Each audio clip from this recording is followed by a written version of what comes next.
Hey everybody, how are you? Happy New Year. I was thinking a lot over the last couple of days about our experience helping Elizabeth apply to college.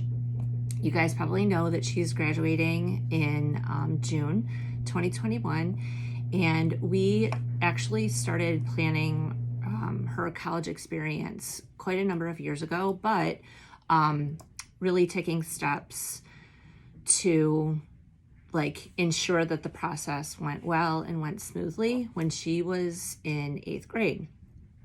I had seen a presentation at school about a firm that actually helps parents and their kids go through the college application process. So we enrolled Elizabeth in College Assistance Plus when she was a freshman, I think. And we actually spent about $2,000 doing this, okay? And the reason that I thought it was a really good deal was because they shepherd your student, your child, all the way through the college application process and then into their first paid career job. All right. So it was like a one-time fee signing up for a number of years of consultation for our family. Now, I'm sharing that with you because I want you to understand that we had professional help doing this, but I'm sharing the core pieces that I think all of you would really benefit from, considering that all of us have kids who are on the cusp of getting prepared for, the next phase of their education. So Nicholas is the youngest, but even starting to plan now is such a really good idea. And I know that everybody probably has this on their mind. So sharing our experience. Okay, so the first thing that I found to be super duper important and very helpful, extremely helpful, was to keep a school awards folder for Elizabeth. So this just says Liz School Papers. And I was collecting things from the time she was in 8th grade, but the only things that count from 8th grade are experiences that end up on a high school transcript. Okay, so you're not going to need anything from 8th grade. You're only going to need things from freshman year through senior year. And I would argue that sophomore and junior year are critical in terms of activities and awards. All right. So this folder is just a collection of things to actually help me build her resume, right, for applying for college. So in here, I have things like unofficial transcripts from school, which you can request, or if your school has like a school tool or a website where you can get an unofficial transcript. I have one for each year. Things like passwords, which I'm sure if my brother watches this, he's going to be like, nice password folder, Gail. Little brochures and playbills and things like that from any kind of activity that she was involved in. So if her name is in a pamphlet or a playbill or on some kind of program, I kept it. All right. And this is, like I said, it's important for building the resume.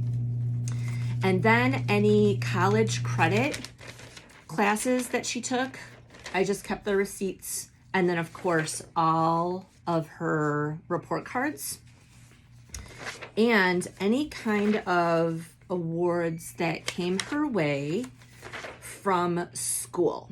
Okay. So for example, even if you guys, or if the kids think that it's not a big deal, save it, because it's a line on the resume that makes a really big difference. All right. So things like Striving for Excellence Award. Yay. What else is in here? Any kind of letters that she received from people. Super, super important. Have the kids all take the pre-exams. So this is the PSAT, and I'm not sure what the NMSQT is. I never had her take that, but I did have her take the PSAT.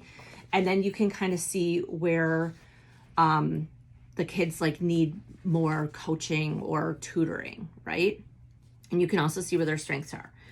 Okay, this is huge. National Honor Society. Elizabeth was asked twice, she was invited twice to be in National Honor Society, but it's an application process. To be in National Honor Society, in our district, the kids are asked when they're juniors.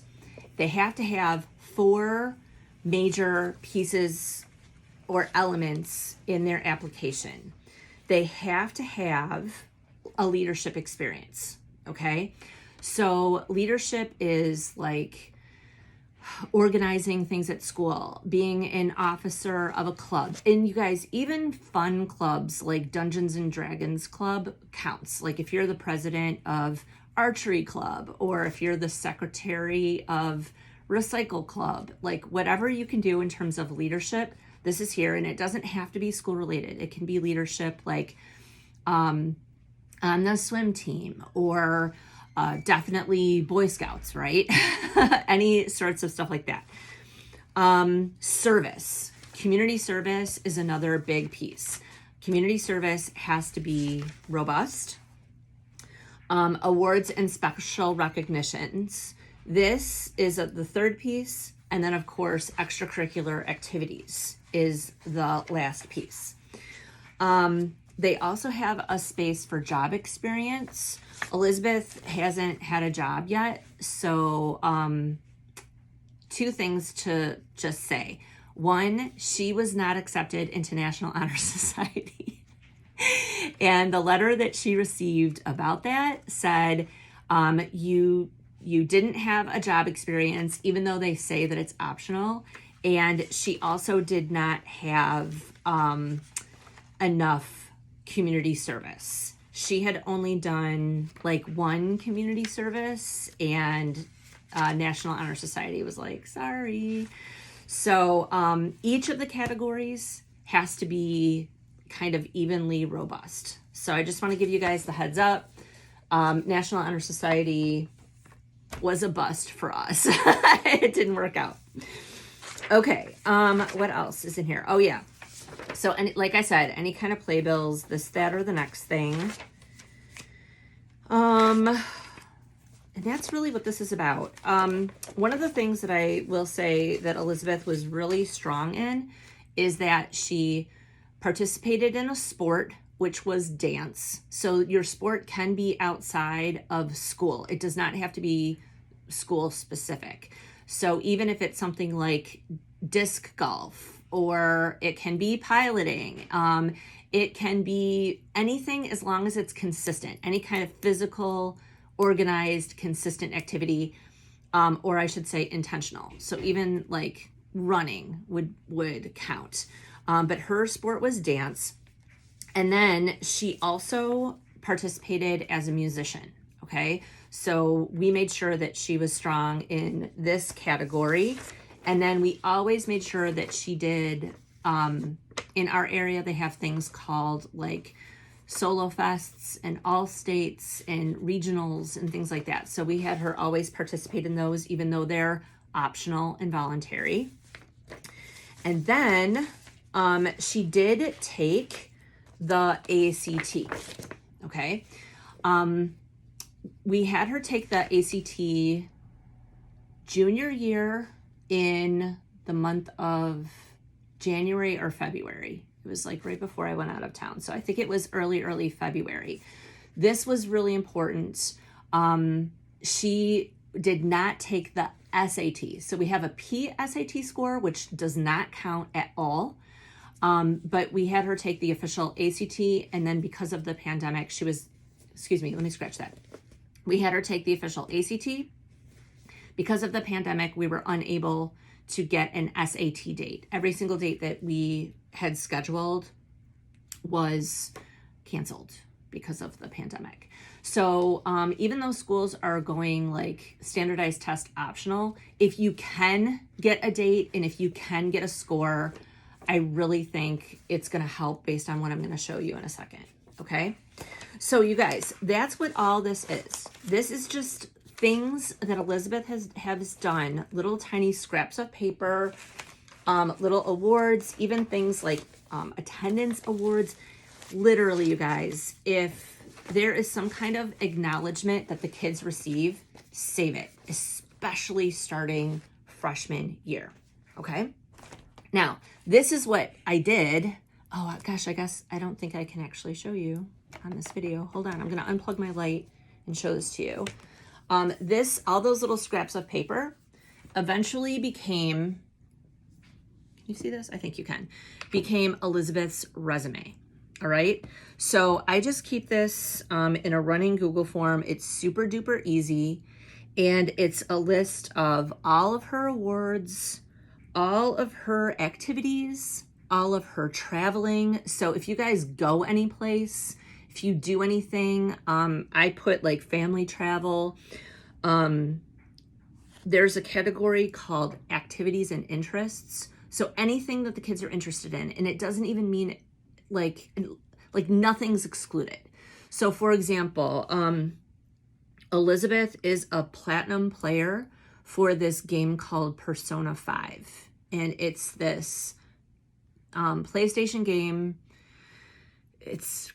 I don't know how to play it. It's a role play game, but she played it to the point of platinuming the game. I put that on her college resume because it shows commitment to an activity, and activities are part of the resume. Okay, so like I said, keep track of everything that the kids are doing, even if you think like it's just a hobby or it's a waste of time. No, like keep track of it and put it down, because you have no idea what a school is going to find valuable.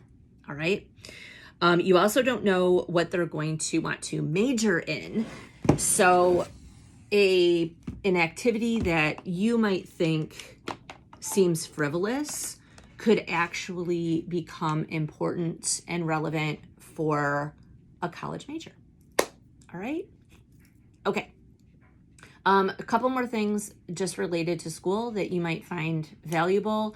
We had Elizabeth participate in the AP program. So if the kids are invited to be part of the AP program, please talk to them about that and say yes to it. The other thing she participated in was the International Baccalaureate program as a certificate student. She's not getting the full diploma, which is a big commitment. And as a former IB teacher, I wanted her to do the full diploma, but I know what a big commitment it is from the kids. And I also saw lots of seniors completely mess up their senior year because they really should have been certificate candidates instead of full diploma candidates, because their schedule is very heavily regimented and they really don't get to pick. They don't have a lot of flexibility in picking classes.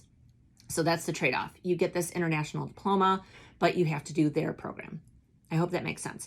And then, of course, any kind of special college credit program that your district does with state level schools, please have the kids sign up for that, even if they think it's dumb or it's a waste of time, whatever. Just say, look, we're doing this, okay? Write the check and just do it, because they get basically free credit for doing well in the class when they're in high school toward their college experience, okay? And then Kumon School. I don't know if you guys know this. I know Nikki does.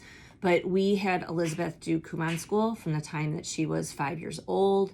It's a math school, and I feel strongly that it just helped her score very, very well on the ACT. Elizabeth earned a 35 on the ACT, and the highest possible score is a 36. So I'm gonna give Kumon some credit for that.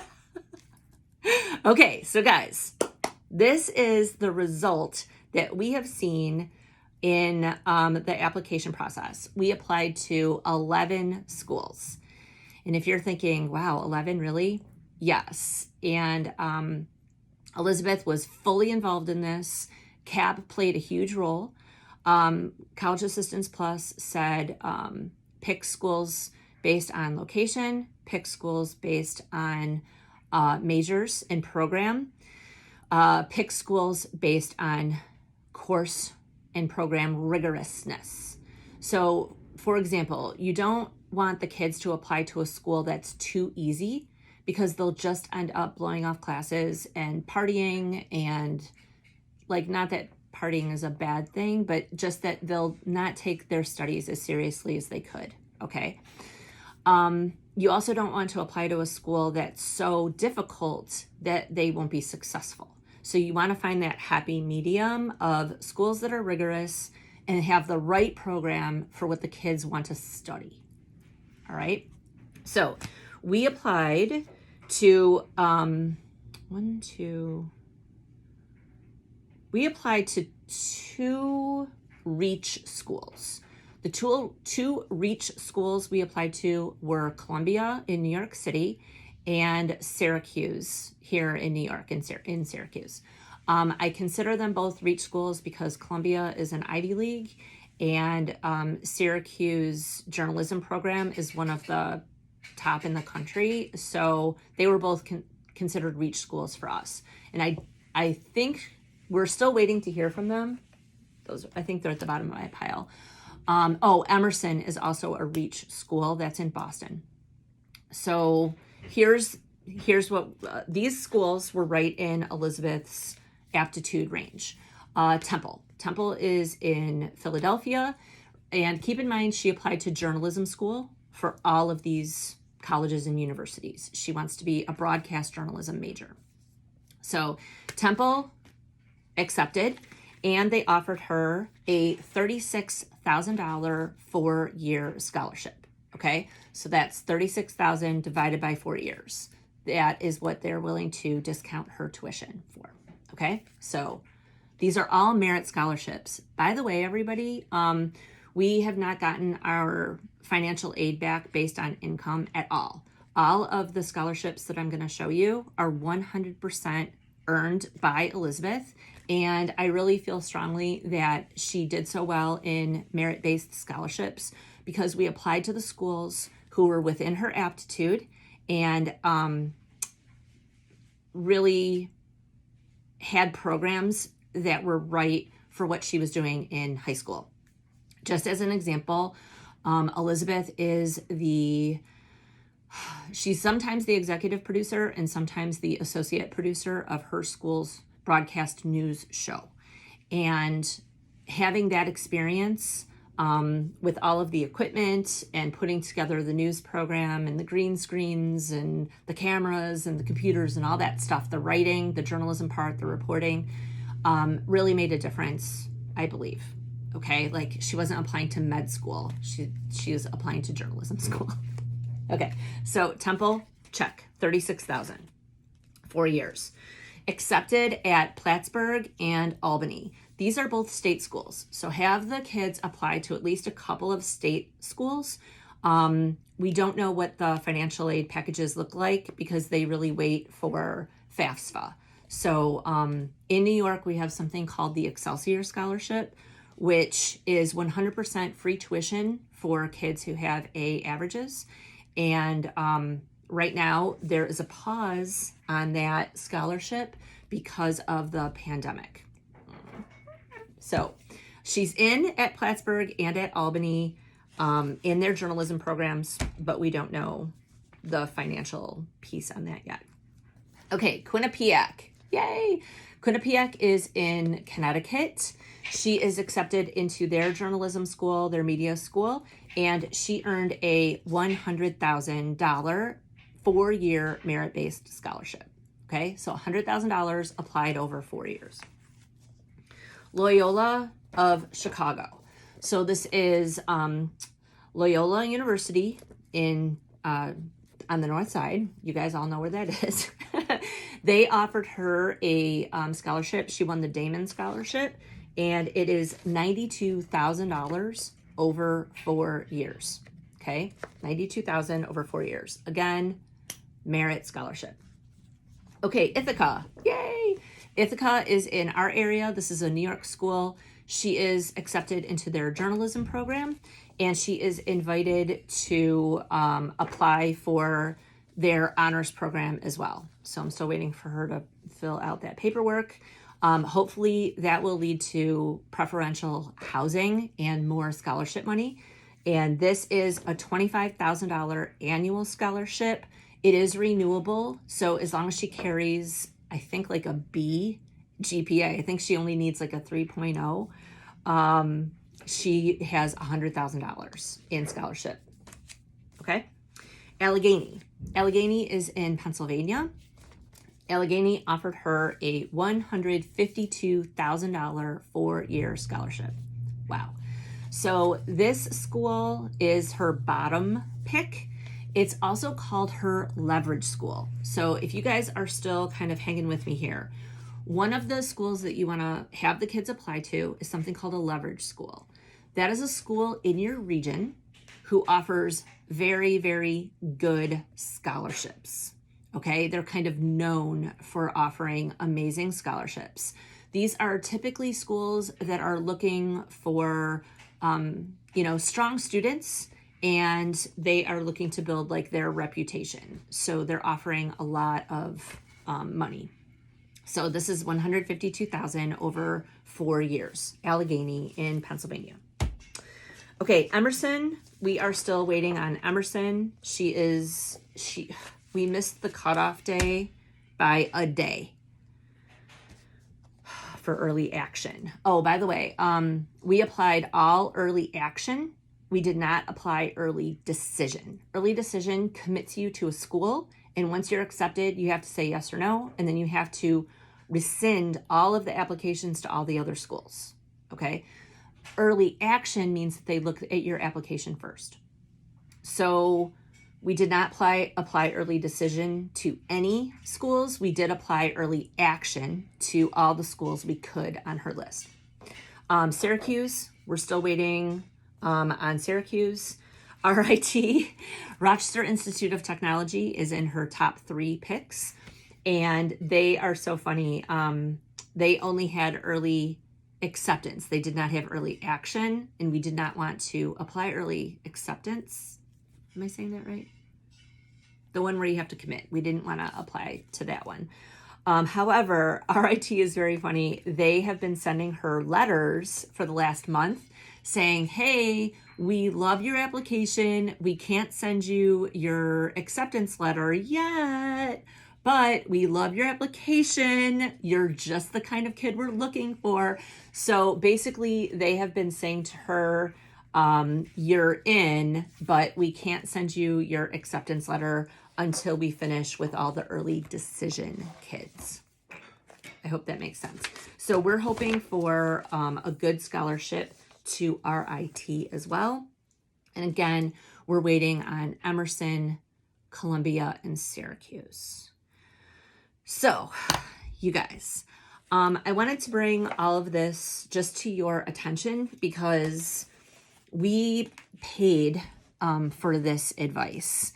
And I believe that all of you have the skills to do this without necessarily, having to hire a consultant. I will say this, though. One of the things that I'm really looking forward to with College Assistance Plus is that they will help us negotiate these financial aid packages. So what you do is you take your highest offer and then you go to your top 3 schools and you say, can you match this offer?